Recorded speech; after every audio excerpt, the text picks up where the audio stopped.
Hi friends of cocktails!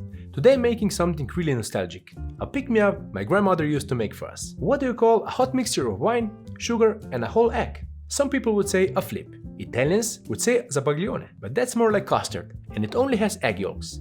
A flip is made with a spirit and traditionally had beer or ale added as well. What we'll make today is called Šeto or Šato or Šodo. It's an old recipe and it had different names and recipes in different regions of the country. I never thought I'd say these words on the show, but let's first make it the way my grandma made it.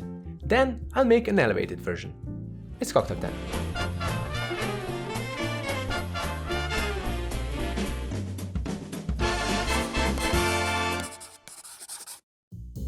This could be an old versus new episode, but I have no idea how old the original recipe is. If you know, write it in the comments. Like mentioned, this is an old traditional Slovenian dessert drink that was meant as a pick-me-up, even for young kids or new mothers, to help them regain their strengths. But I guess alcohol and cocktails, being prescribed as medicine, was once common worldwide, right?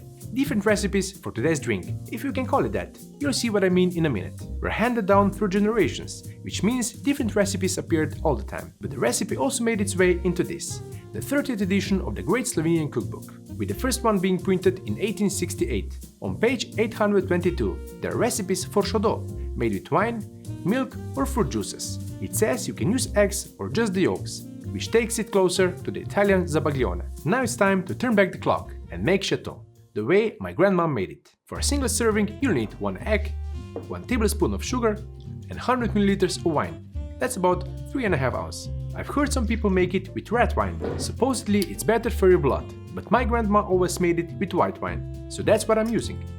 Add everything to a saucepan and place it on medium-low heat. You'll have to be careful not to burn anything, so you can use a makeshift double boiler by using a bowl over a saucepan with water. Either way, whisk constantly.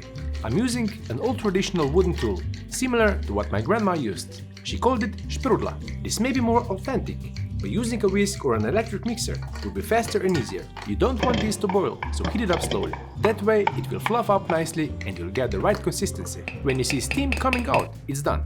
Then you have to quickly pour it into a cup and start enjoying it, while it's still rich and fluffy. This will lose its airiness within minutes, and it's really the best when enjoyed nice and hot.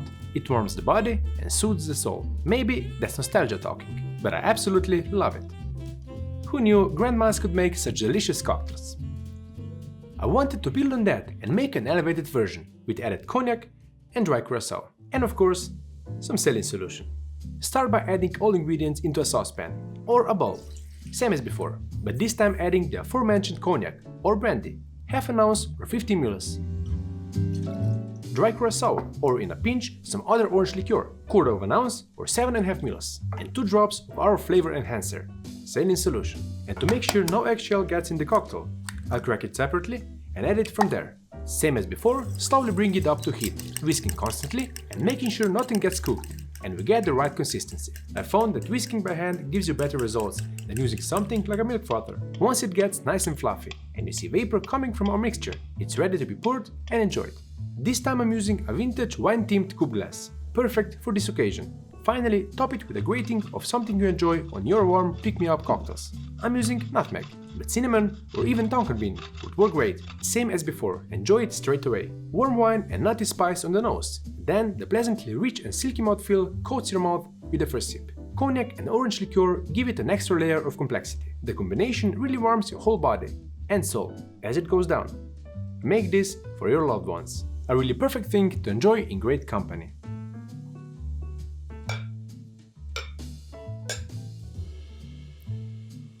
And speaking of great company, the Cocktail Time Wall of Fame has a new member. Benjamin Tran just became our top tier patron. Thank you, Benjamin. If my grandma saw what you're doing to support our show, she'd make you one of these for sure, and asked if you had anything for dinner. Amazing woman. And an amazing treat. Let me know if you try either one of these recipes. Cheers, friends of cocktails.